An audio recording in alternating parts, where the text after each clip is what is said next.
Welcome.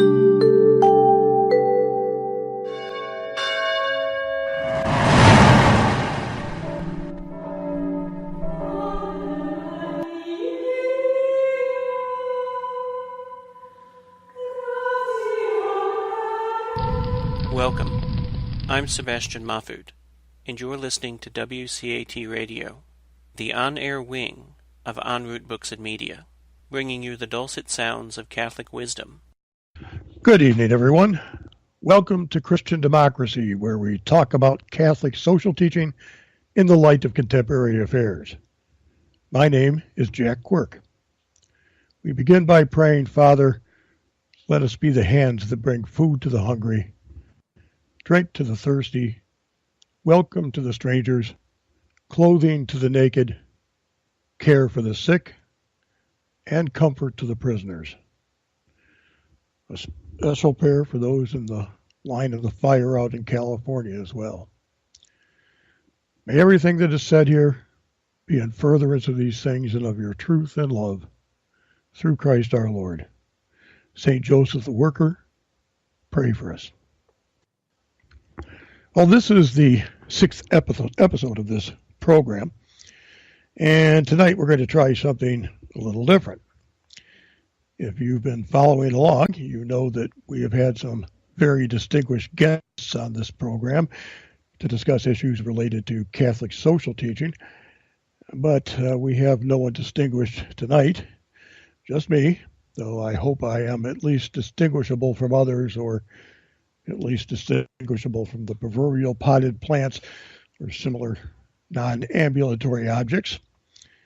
And I do hope that what is forthcoming this evening will not detract from that ambition. So, what to talk about? Well, it occurs to me that I have yet to explain what exactly I think I'm doing here. And why do I call this program Christian Democracy? Because something very specific is meant by that.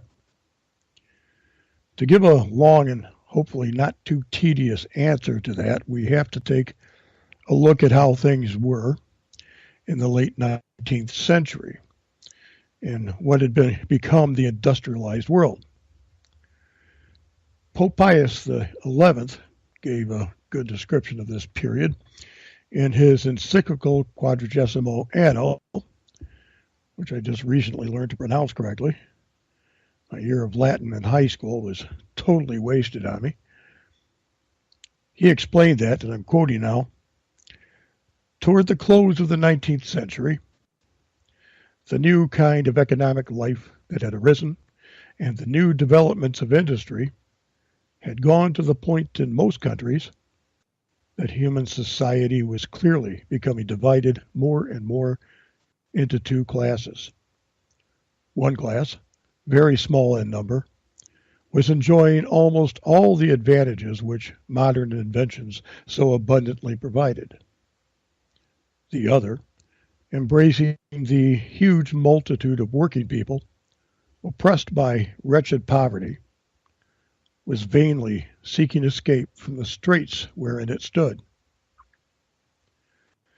Quite agreeable, of course, was this state of things to those who thought it in their abundant riches the result of inevitable economic laws, and accordingly, as if it were for charity to veil the violation of justice which lawmakers not only tolerated but at times sanctioned, wanted the whole care of supporting the poor committed to charity alone.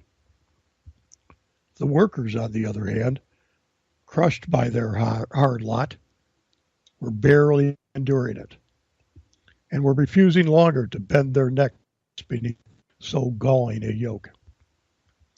And some of them, carried away by the heat of evil counsel, were seeking the overturn of everything, while others, whom Christian training restrained from such evil designs, stood firm in the judgment that much in this had to be wholly and speedily changed.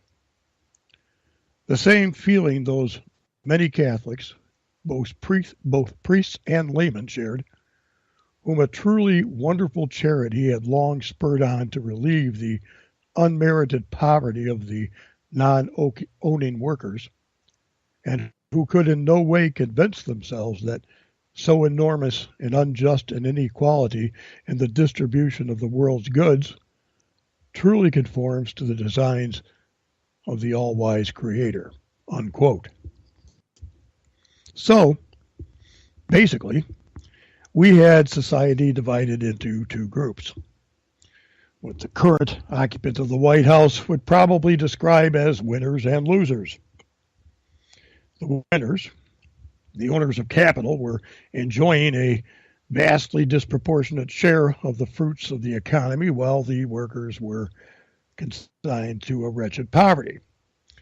Now, as might be expected, there were those in the upper class who thought that was great. And they justified it by saying these results came about through inevitable economic laws that had the status of laws of nature. It was perhaps due to their societal power that they didn't feel confronted by how ridiculous it was to claim natural law status for an economic system of such recent vintage, but maybe they only had to convince themselves. They certainly convinced the politicians, but we can suppose that they were probably persuaded by something less noble than ideology. They had less success with working people, of course, who were seeking out various solutions to escape their plight. You know, it really strikes me as odd that anyone could think that they could sell the idea that the current economic order came down with Moses from Mount Sinai to those who suffer from it. You see, it is simply the natural order of things that you face food insecurity while I have 5 houses with swimming pools and a private jet. That's tantamount to saying that God wants things that way, and, well, it's blasphemy if not outright idolatry. But people who make that kind of argument are constantly amazed that other people don't see their point. Anyway, the United States wasn't any different during this time. There's some information available. Well, it's all over the place, but I'm thinking something you can read on something called country studies, which you can find online at countrystudies.us. That's a website that contains the online versions of books previously published in hard copy by the Federal Research Division of the Library of Congress as part of the Country Studies Area Handbook Series, sponsored by the U.S. Department of the Army between 1986 and 1998. And each study offers a comprehensive description and analysis of the country or region's historical setting, geography, society, economy, political system, and foreign policy. And here's what this source tells us about labor conditions in the United States during this time. You didn't know this was going to be story time, did you? Well, anyway, and I quote, "The life of a 19th century American industrial worker was far from easy. Even in good times, wages were low, hours long, and working conditions hazardous. Little of the wealth which the growth of the nation had generated went to its workers. The situation was worse for women and children, who made up a high percentage of the workforce in some industries and often received but a fraction of the wages a man could earn. Periodic economic crises swept the nation, further eroding industrial wages and producing high levels of unemployment. At the same time, the technological improvements, which added so much to the nation's productivity, continually reduced the demand for skilled labor. Yet the unskilled labor pool was constantly growing as unprecedented numbers of immigrants, 18 million between 1880 and 1910, entered the country eager for work. Before 1874, when Massachusetts passed the nation's first legislation limiting the number of hours women and child factory workers could perform to 10 hours a day, virtually no labor legislation existed in the country.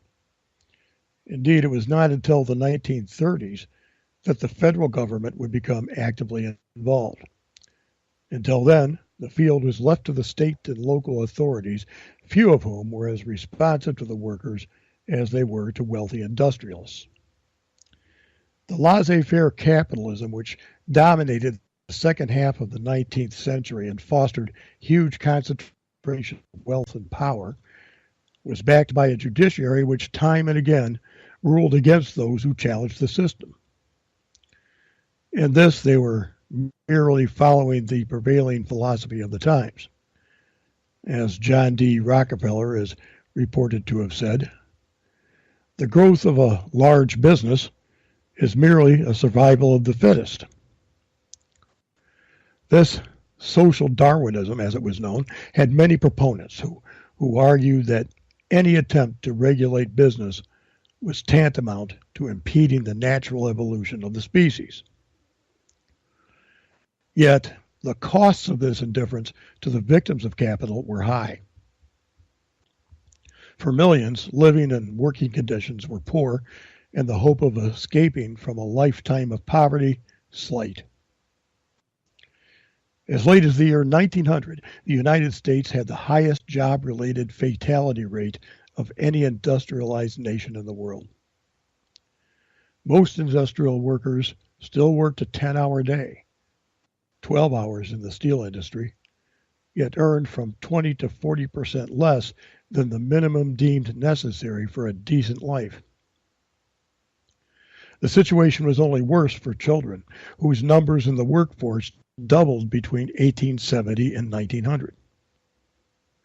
The first major effort to organize workers' groups on a nationwide basis appeared with the Noble Order of the Knights of Labor in 1869.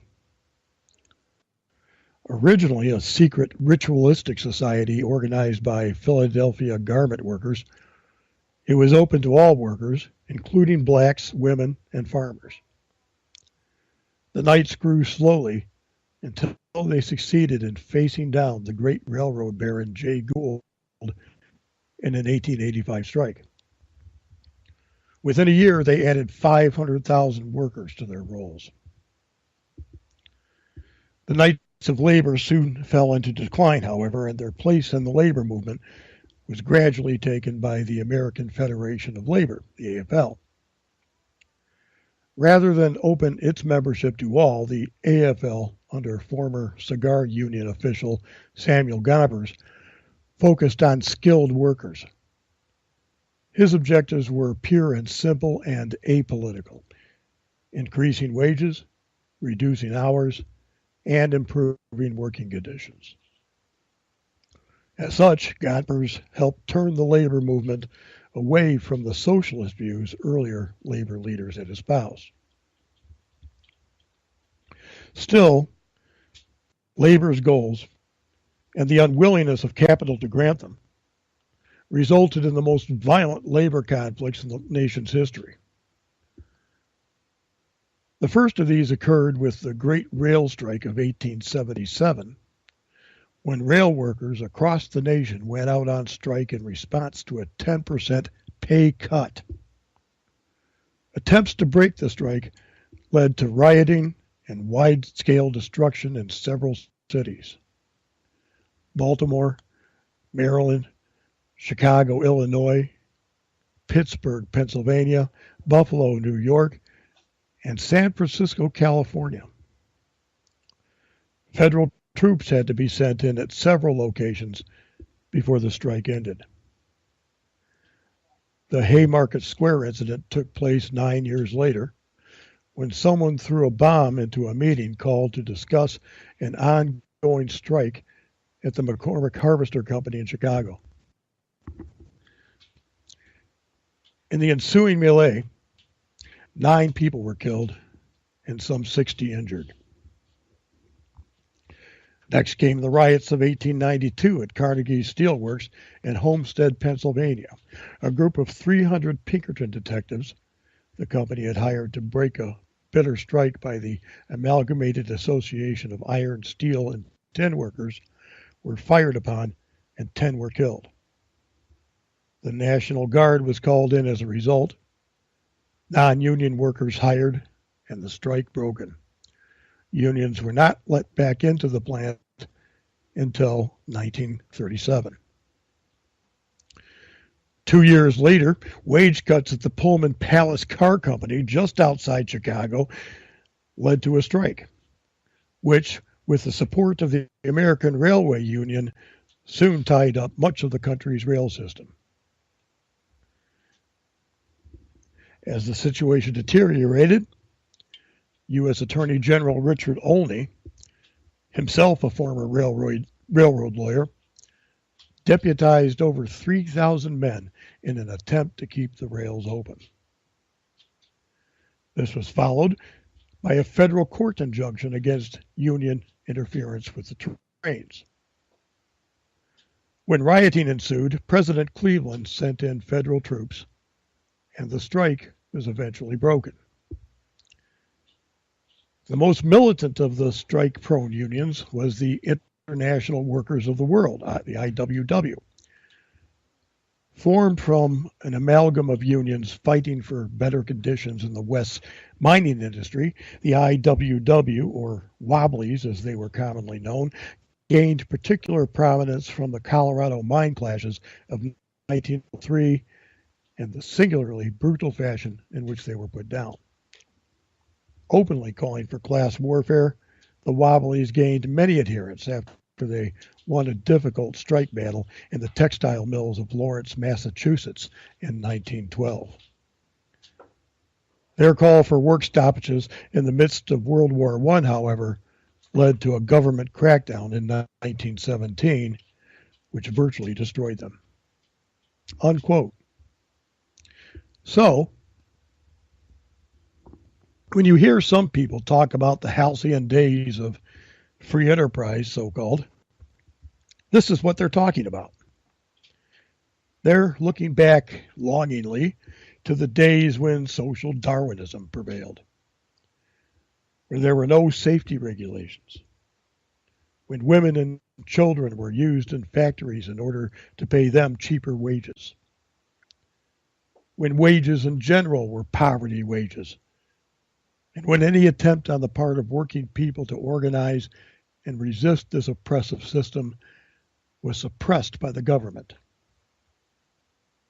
By free enterprise, they mean freedom for the rich to do whatever they want. Be not deceived. The proper term for this isn't free enterprise, but social Darwinism.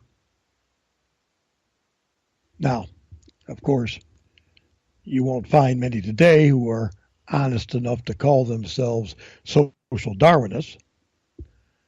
Instead, they'll use expressions like free enterprise solutions. It's one of life's ironies, I think, that many people who express doubt about Darwin's actual theory of biological evolution wholly embrace social Darwinism. But that's politics. The political party that has taken on so-called religious conservatives as a faction, albeit catered to with a notable lack of enthusiasm, has also become, in our day, the party of economic libertarianism, otherwise known as social Darwinism. That's the nature of political parties in the United States. They're simply collections of various factions and interests that, in many ways, just happen to be put together. I'm going to date myself now. Not that I particularly care, but I'm going to date myself by pointing out that I can remember when all of the hardcore segregationists were in the Democratic Party. Now we have actual Nazis and white supremacists running as Republicans.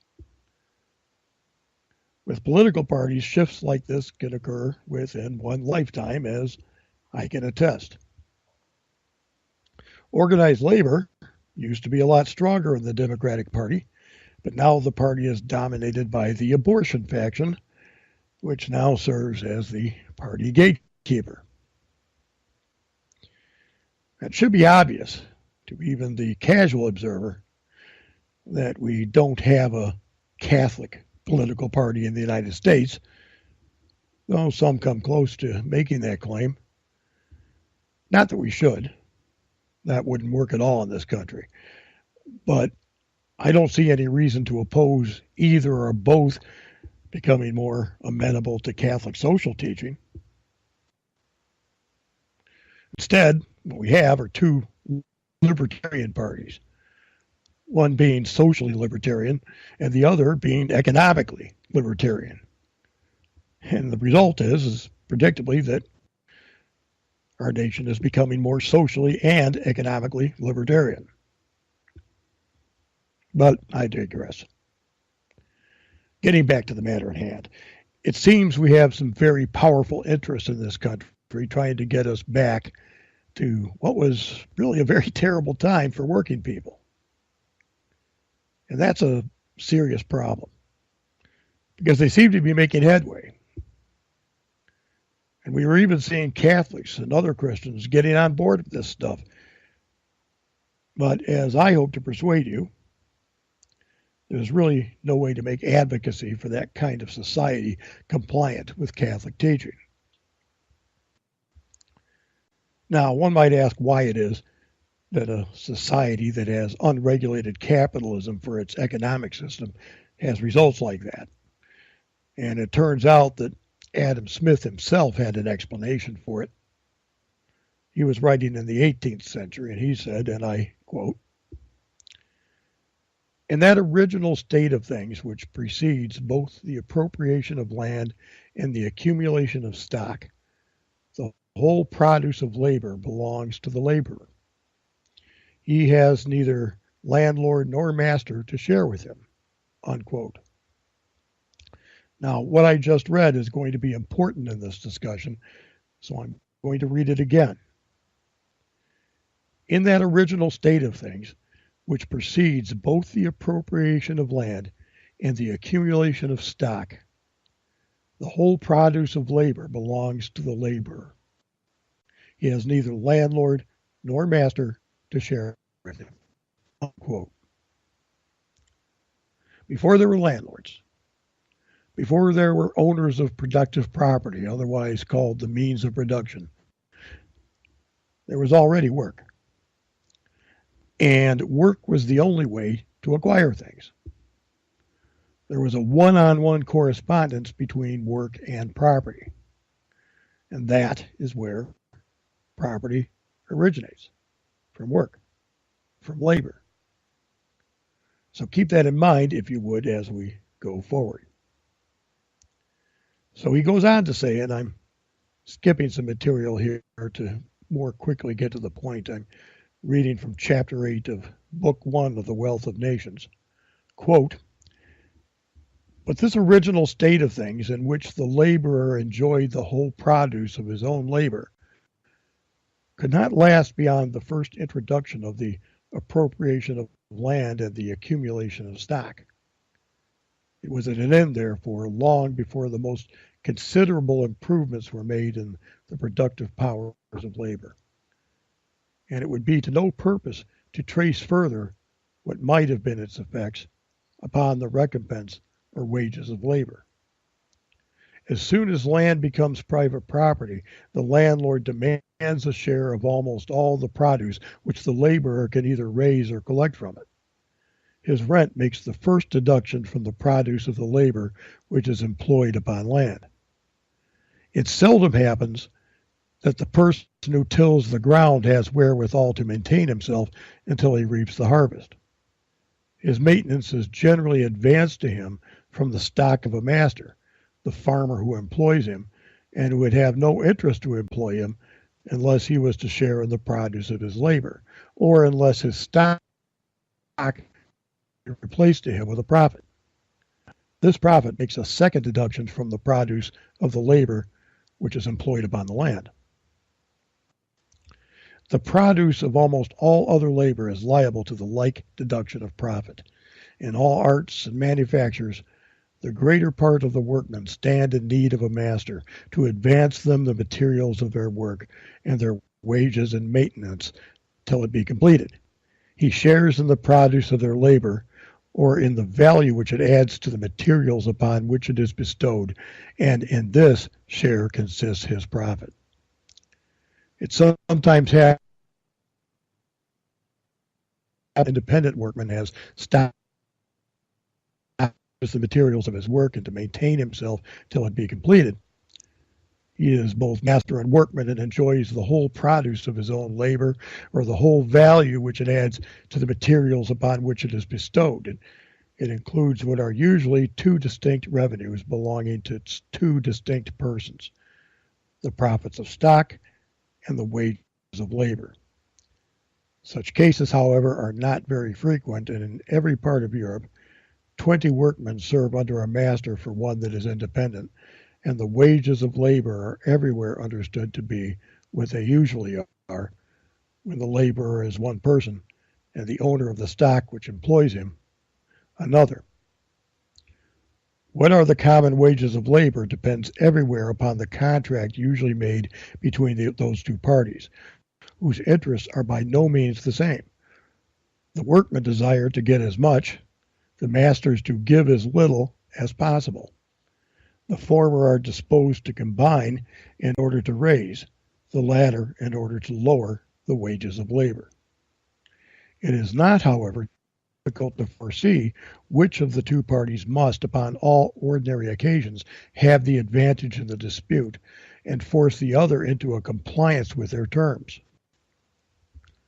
The masters, being fewer in number, can combine much more easily, and the law, besides, authorizes, or at least does not prohibit, their combinations, while it prohibits those of the workmen. We have no acts of Parliament against combining to lower the price of work, but many against combining to raise it. In all such disputes, the masters can hold out much longer. A landlord, a farmer, a master manufacturer, or merchant, though they did not employ a single workman, could generally live a year or two upon the stocks which they have already acquired. Many workmen could not subsist a week. Few could subsist a month, and scarce any a year, without employment.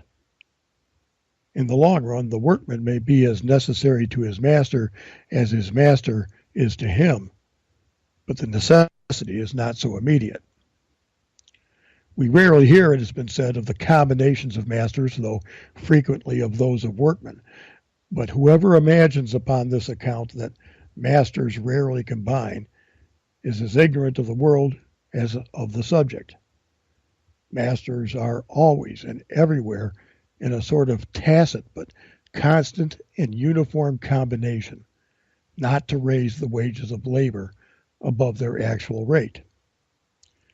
To violate this combination is everywhere a most unpopular action, and a sort of reproach to a master among his natural state neighbors and equals. We seldom indeed hear of this combination because it is the usual and, one may say, the natural state of things which nobody ever hears of. Masters, too, sometimes enter into particular combinations to sink the wages of labor even below this rate. These are always conducted with the utmost silence and secrecy till the moment of execution, and when the workmen yield, as they sometimes do, without resistance, though severely felt by them, they are never heard of by other people. Such combinations, however, are frequently resisted by a contrary defensive combination of the workmen, who sometimes, too, without any provocation of this kind, combine of their own accord to raise the price of their labor. Their uses are sometimes the high price of provisions, sometimes the great profit which their masters make by their work. But whether their combinations be offensive or defensive, they are always abundantly heard of. In order to bring the point to a speedy decision, they have always recourse to the loudest clamor, and sometimes to the most shocking violence and outrage. They are desperate and act with the folly and extravagance of desperate men, who must either starve or, frighten their masters into an immediate compliance with their demands. The masters upon these occasions are just as clamorous upon the other side and never cease to call aloud for the assistance of the civil magistrate and the rigorous execution of those laws which have been in against the combination of servants, laborers, and journeymen. The workmen accordingly very seldom derive any advantage from the violence of those tumultuous combinations, which, partly from the interposition of the civil magistrate, partly from the superior steadiness of the masters, partly from the necessity which the greater part of the workmen are under of submitting for the sake of present subsistence, generally end in nothing but the punishment or ruin of the ringleaders. Unquote. So now we see what has happened to that one-on-one labor property correspondence. Now the landlord and the employer have to take their share. Of course, in today's world, the landlord and the employer will generally be the same, but you can still separate them in concept. Now, it cannot be said that as between an employer and an employee, there is a necessary injustice that the employer takes a share. After all, the employer does provide the capital equipment and provides the working person a kind of advance on that working person's share of the profits in the form of wages. If the employee had to wait until the results of his work were sold, he might not live to see it. So that kind of relationship is not of itself unjust. Where injustice comes in is in the amount of compensation an employee receives. And when it comes to that, the employer is in by far the superior bargaining position. First of all, employers can combine, secretly albeit, but they can combine to keep wages down to a certain level. And they can create an atmosphere such that it is considered very poor manners to raise compensation above that level. But what is probably more critical is that the employer has more staying power if an employee refuses to work for a certain amount. Leaving aside the point that without a union, it is usually easy to find someone else who is willing to take the pay being offered. The employer is going to be richer and can draw on reserves while the employee is going to be living from paycheck to paycheck. Now, we don't have the situation that Adam Smith observed in Britain where labor unions were illegal. Not yet, anyway. But we do have so-called right-to-work laws in 28 states. Okay, I do use the phrase so-called a lot. There's a reason for that. More and more language is employed in a shamelessly Orwellian sense, and it seems to work. Right to work turns out to mean a prohibition on contracts between businesses and labor unions that provide that all employees will be union members. It's not a jobs program. Anyway, we now have right to work laws in 28 states. Allow people to be represented by labor unions in collective bargaining without paying union dues, which is clearly designed to weaken unions. Never mind that working people already had the right to vote their unions in or out. If the employees as a whole are dissatisfied with their union, they can vote to decertify it. But right-to-work laws allow an individual employee to avoid living with the result of a democratic vote. Of course, there's no corresponding law that says that if an employee wants to be represented by a union, he may do so, even though the majority of his fellow employees elect to not be represented by one. Because the purpose of the law isn't to provide employee choice or fairness, but to weaken unions. And it's called right to work. Seriously, I sometimes wonder if our political leadership didn't pick up George Orwell's book 1984 and decide to start using it as a manual. Yes, I know that right to work laws don't prohibit labor organizing, but these things take time. In any event, Adam Smith, for whatever good or ill he has wrought on the world, accurately described why employers have a decided bargaining advantage over unrepresented employees. So, in the late 19th century and going into the early 20th century, these were the conditions that working people faced. And they were grisly indeed. Now, one would expect that the church, being always concerned about human suffering, would be concerned about conditions like this, and indeed she was. In response to the conditions faced by working people, Pope Leo XIII wrote his landmark encyclical called Rerum Novarum in 1891, in which he said, quoting now, "In any case, we clearly see, and on this there is general agreement, that some opportune remedy must be found quickly for the misery and wretchedness pressing so unjustly on the majority of the working class. For the ancient working men's guilds were abolished in the last century, and no other protective organization took their place. Public institutions and the laws set aside the ancient religion. Hence, by degrees, it has come to pass that working men have been surrendered, isolated and helpless, to the hard-heartedness of employers and the greed of unchecked competition. The mischief has been increased by rapacious usury, which, although more than once condemned by the church, is nevertheless, under a different guise, but with like injustice, still practiced by covetous and grasping men. To this must be added that the hiring of labor and the conduct of trade are concentrated in the hands of comparatively few, so that a small number of very rich men have been able to lay upon the teeming masses of the laboring poor a yoke little better than that of slavery itself." Unquote.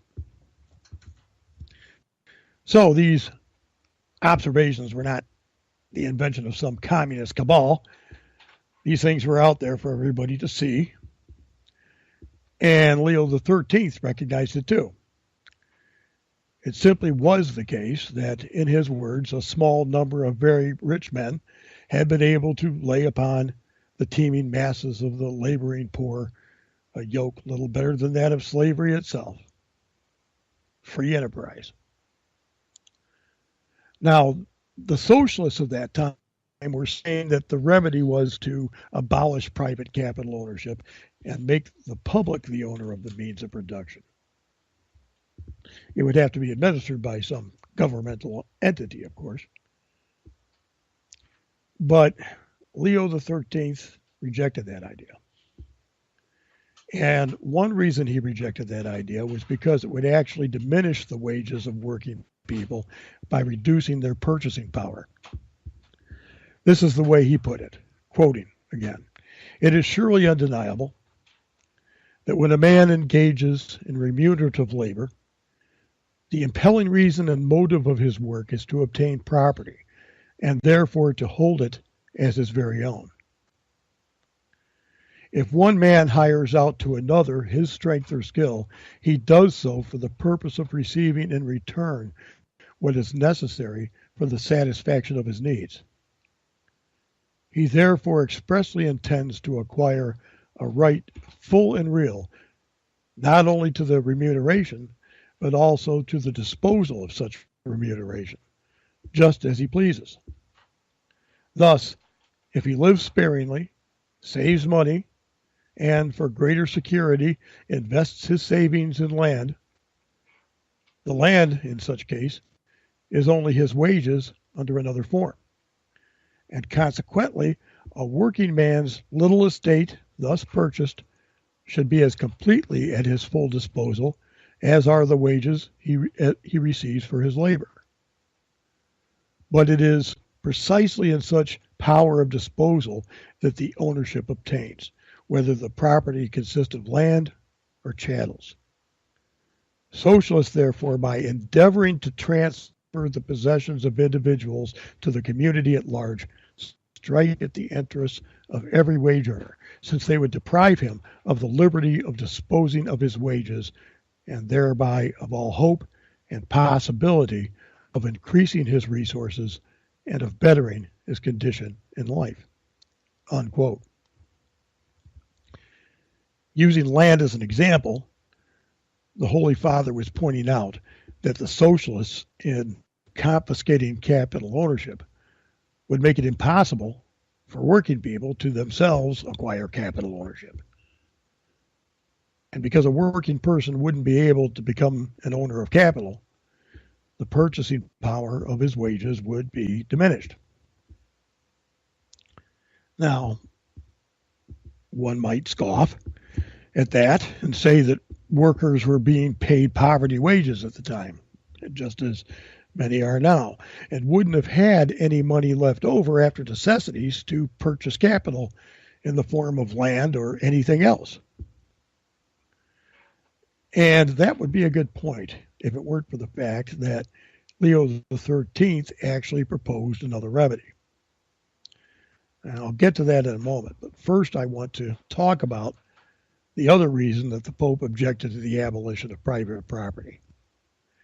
He said it was a violation of natural law. And to support that, he said this, quote, "Truly, that which is required for the preservation of life and for life's well-being is produced in great abundance from the soil, but not until man has brought it into cultivation and expended upon it his solicitude and skill. Now, when man thus turns the activity of his mind and the strength of his body toward procuring the fruits of nature, by such act he makes his own that portion of nature's field which he cultivates, that portion on which he leaves, as it were, the impress of his personality. And it cannot but be just that he should possess that portion as his very own and have a right to hold it without anyone being justified in violating that right. So strong and convincing are these arguments that it seems amazing that some should now be setting up anew certain obsolete opinions in opposition to what is here laid down. They assert that it is right for private persons to have the use of the soil and its various fruits, but that it is unjust for anyone to possess outright either the land on which he has built or the estate which he has brought under cultivation. But those who deny these rights do not perceive that they are defrauding man of what his own labor has produced. For the soil which is tilled and cultivated with toil and skill utterly changes its condition. It was wild before, now it is fruitful. Was barren, but now brings forth an abundance. That which has thus altered and improved the land becomes so truly part of itself as to be in great measure indistinguishable and inseparable from it. Is it just that the fruits of a man's own sweat and labor should be possessed and enjoyed by anyone else? As effects follow their cause, so is it just and right that the results of labor should belong to those who have bestowed their labor." Unquote. So did you get that? Does that sound familiar? Pope Leo XIII was talking about the origin of property in the same way that Adam Smith did. Before there was capital ownership, before certain people came along to fence off lands by force, property was derived from labor in a one-on-one correspondence. Now, I suppose most philosophy majors will be familiar with this labor theory of property as it was articulated by John Locke. This is what he said, quoting again now, "Though the earth and all inferior creatures be common to all men, yet every man has a property in his own person. This nobody has any right to but himself. The labor of his body and the work of his hands, we may say, are properly his. Whatever then he removes out of the state that nature hath provided, and left it in, he hath mixed his labor with, and joined to it something that is his own, and thereby makes it his property. It being by him removed from the common state nature placed it in, hath by this labor something next to it that excludes the common right of other men. For this labor being the unquestionable property of the laborer, no man but he can have a right to what that is once joined to it, at least where there is enough and as good left in common for others. He that is nourished by the acorns he picked up under an oak, or the apples he gathered from the trees in the wood, has certainly appropriated them to himself. Nobody can deny but the nourishment is his. I ask then, when did they begin to be his? When he digested, or when he ate, or when he boiled, or when he brought them home, or when he picked them up? And 'tis plain, if the first gathering made them not his, nothing else could. That labor put a distinction between them and common, and added something to them more than nature, the common mother of all, had done. And so they became his private right.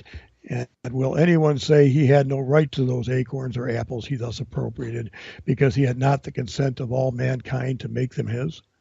Was it a robbery thus to assume to himself what belonged to all in common? If such a consent as that was necessary, man had starved, notwithstanding the plenty God had given him.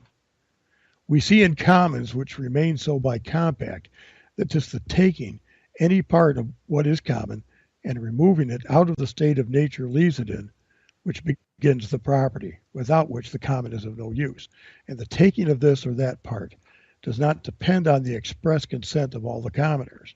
Thus the grass my horse has bit, the turfs my servant has cut, and the ore I have digged in any place where I have a right to them in common with others become my property, without the assignation or consent of any body. The labor that was mine, removing them out of that common state they were in, hath fixed my property in them, unquote. Now, John Locke revealed some lack of imagination in this passage when he referred to turfs that his servant had cut. It didn't seem to dawn on him that his own labor theory of property would have it that it was actually the servant who gained a property in cutting the turf. And if the master did some work toward it, like planning a particular means of cutting the turf, then the master could get no more than a share of the property along with the servant. The labor theory of property, rightly understood, is that it is the one who actually performs the labor who gets the property. But my point in quoting this passage from John Locke is to show that the labor theory of property isn't some bizarre idea that has no bearing in reality. It actually describes how property comes about in a primitive setting. There are really only two ways property can come about in a primitive setting. If you think about it, it either comes about through labor, in the manner we've been discussing, or it comes about through violence, through someone taking it from someone else. Of course, as John Madai pointed out on this very program, just about every piece of land on the planet has at some point been acquired by violence, such as the sinfulness of humanity. But that doesn't mean that there isn't a natural law aspect to the acquisition of property. The fact that so much property has been acquired wrongfully doesn't mean that property can't be acquired rightfully. But the kind of socialism that Pope Leo XIII was addressing foreclosed that possibility, and that is why he said it constituted a violation of natural law. But if property is only acquired by labor, what about the capitalist? And here we're considering him in the role of capitalist only. A capitalist can also work for his own enterprise, which puts him in the same position as any worker in that regard. But just thinking of the capitalist in his role as capitalist, can he be justified in realizing any profit from the labor of others? Well, to answer that, we have to go back to Leo XIII's description of the right of the laborer to spend his wages in acquiring capital ownership for himself. The laborer's wages, being compensation for his work, are an abstraction of his labor. And that is true of all money, unless it comes from either rent or interest, what used to be called usury. Now we only call high rates of usury. But unless one's money comes from rent or interest, that money is going to be an abstraction of his work, and a person has every right to take that abstraction of his labor and apply it to the purchase of capital, whether it be in the form of machinery, a factory, land, or something else. So there's no injustice in being a capitalist as such, and as Pope Pius XI pointed out, there's nothing inherently unjust in the employer-employee relationship. That said, it is certainly unjust if a laborer isn't justly compensated, since he really has an ownership stake in what he produces that ought to be recognized. So how do we decide if someone is being justly compensated? Is it whatever the employer and employee agree on, notwithstanding their unequal bargaining strengths? Well, Leo XIII laid down a bottom line on this, which he put this way, quoting, "We now approach a subject of great importance, and one in respect of which, if extremes are to be avoided, right notions are absolutely necessary. Wages, as we are told, are regulated by free consent, and therefore the employer, when he pays what was agreed upon, has done his part and seemingly is not called upon to do anything beyond. The only way, it is said, in which injustice might occur would be if the master refused to pay the whole of the wages, or if the workman should not complete the work undertaken. In such cases, the public authority should intervene to see that each obtains his due, but not under any other circumstances." To this kind of argument, a fair-minded man will not easily or entirely assent. It is not complete, for there are important considerations which it leaves out of account altogether, unquote. Then, going down a little bit, he goes on to say, quote, "Let the working man and the employer make free agreements, and in particular, let them agree freely as to the wages. Nevertheless, there underlies a dictate of natural justice more imperious and ancient than any bargain between man and man, namely that wages ought not to be insufficient to support a frugal and well-behaved wage earner. If through necessity or fear of a worse evil, the workman accept harder conditions because an employer or contractor will afford him no better, he is made the victim of force and injustice," unquote. So that's pretty clear. If an employer pays any of his employees so poorly that they have to go on food stamps, that is quite clearly and simply an injustice. It is a sin. And when people are trying to abolish food stamps and yet excusing that sort of behavior, it's even worse.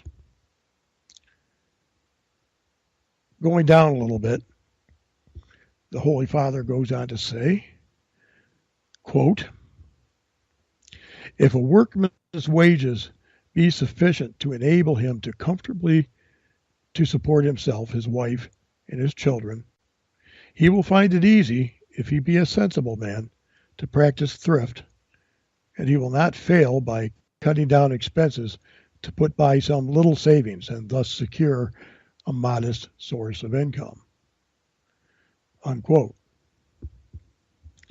So Leo XIII wasn't just calling for wages sufficient to support one person. He was saying that the wages should be sufficient to support a family, and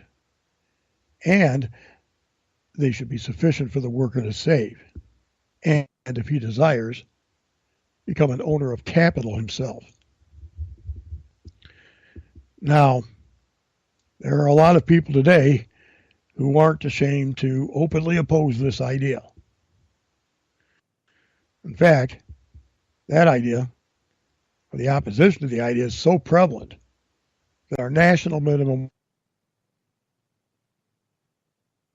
here in the United States. So now the next question will be, how do we decide what the just wage is? After all, there are a lot of things to consider. Location is one. It's possible to get along on less compensation in some places than in others. Plus, there is the amount of expertise for certain kinds of employment, the amount of physical exertion involved, a number of factors that will impact the question. So are we supposed to set up some kind of oversight board, a government agency that will make the appropriate calculations? No, not at all. What Pope Leo XIII called for was the formation of private associations to deal with this issue. And he considered labor unions the most important of all such associations. That's right.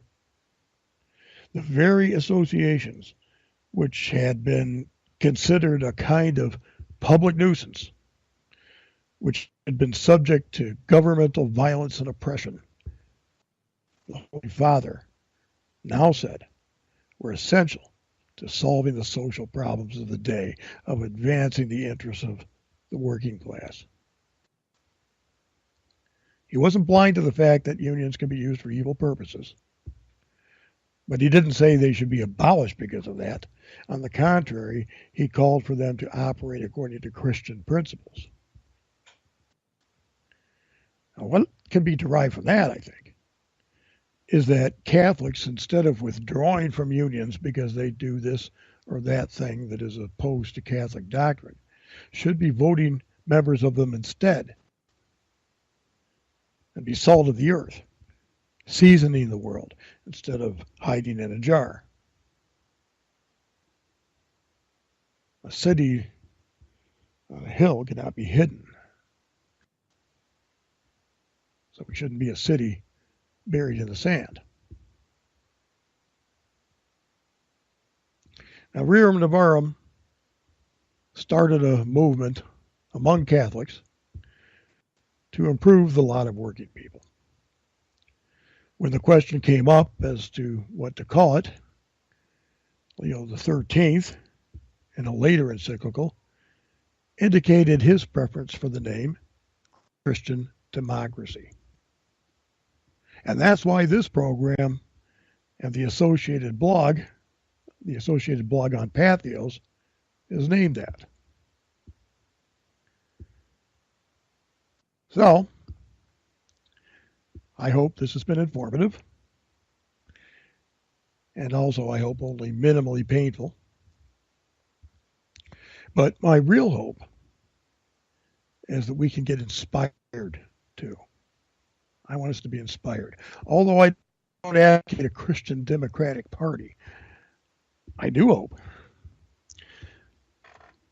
that what I want is a Catholic social teaching to have. I want there to be a Christian democratic movement. I want Catholic social teaching to have influence in the United States. Not to make us some kind of confessional state. We've already seen what can happen with that. When being a Catholic becomes a means of getting access to power. And that isn't pretty. Makes more hypocrites the disciples of Jesus. But I do want a society where human beings are seen as ends in themselves. I want a society where each individual human being is seen as an end in himself or herself. I want a society where there are no acceptable casualties. Okay, that will be all for this week. Perhaps that's more than enough. I'll be back at the same time next Tuesday, which is 10:30 p.m. Eastern Time, here on WCAT Internet Radio. and I hope you'll be back. Also, listen in on Friday at 11 o'clock a.m. here on WCAT for the Open Door, hosted by Jim Hennick and Matthew Bartko as a regular panelist. So, have a good evening, everyone, and a very good night to all of you. We hope you enjoyed the program and will join us back for another show on WCAT Radio. This is Sebastian Mahfood. Good day.